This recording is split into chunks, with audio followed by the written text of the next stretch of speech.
बोलते हैं, बोले भरत कथा भवबंध विमोचनी, सावधान सुन सुमुखी शिलोचन।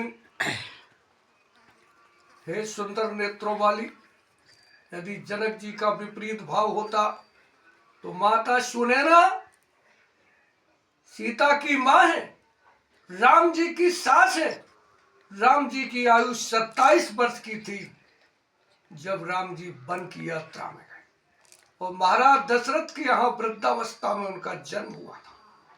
महाराज जनक दशरथ जी के समकक्ष उम्र के थे। उनकी पत्नी को महाराज जनक अपनी पत्नी को सुमुखी बोल रहे। क्यों बोल रहे? आज तेरा मुख सुंदर है जो तूने भरत जी की कथा पूछी है। आज तुम शिलोचनी हो, तुम्हारे नेत्र आज सुंदर हैं जो तुमने भरत चरित्र का ध्यान किया। क्यों? ये आंख कब सुंदर बनती है? जब हम परमात्मा की कथा का चिंतन करते हैं। मुख की सुंदरता कब होती है? नहीं तो ये मुख बंदर जैसा होता है। भगवान ने नारद जी को बंदर क्यों बनाया? जिस समय ये दर्पण में जब चेहरा देखा जाता है, अपना ही चेहरा जब अपने आप को खाने लगता है, तब अपने को ज्ञान आता है।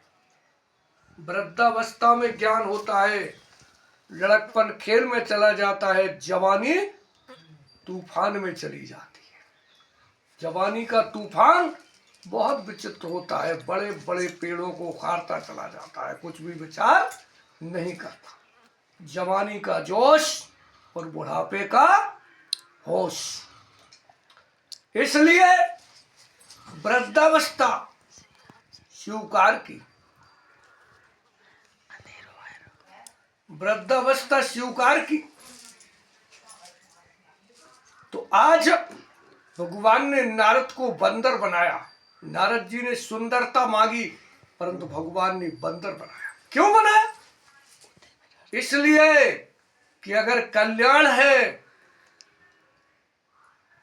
तो स्वरूप में नहीं, कुरूपता में। इसलिए मुनि हित कारण कृपा निधाना, दीन कुरूप न जाए बखाना। क्यों?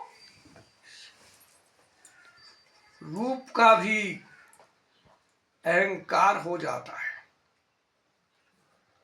किसी सामान्य शायर ने कहा है, खुदा जब हुस्न देता है नजाकत आ ही जाती। क्यों? ये रूप का जादू है। इसलिए परमात्मा ने अष्टावक्र पर कृपा की थी, जो ने 8 जगह से टेढ़ा बना करके भेजा था कि किसी भी प्रकार का कोई आकर्षण ना रहे। वही कुब्जा को किया। यही भगवान शिवरी को भामनी शब्द का प्रयोग करते हैं। और यहाँ पर राजा जनक अपनी बूढ़ी डुकरिया महारानी सुनैना, उनका नाम ही सुनैना था, जिनके नेत्र बहुत ही सुंदर थे, जिनके नेत्रों की सुंदरता कभी गिरी ही नहीं थी, वो नेत्र थे। तब उनका नाम रखा गया सुनैना। उन सुनैना से जब भरत का चरित्र पूछा तो महाराज जनक ने कहा, भरत चरित भव बंध विमोचनी, सावधान सुन सुमुखी सुलोचन। भरत का चरित्र भवबंधन को मेटने वाला है, नष्ट करने वाला है, लेकिन सावधान होकर के सुनो। और यहाँ पर भगवान भी सावधान करते हैं। हे शिवरी, सावधान हो जाओ। अगर असावधानी से सुना, संत गुरु भगवत चरित्र, इन्हें सावधानी से समझने का प्रयास करना चाहिए।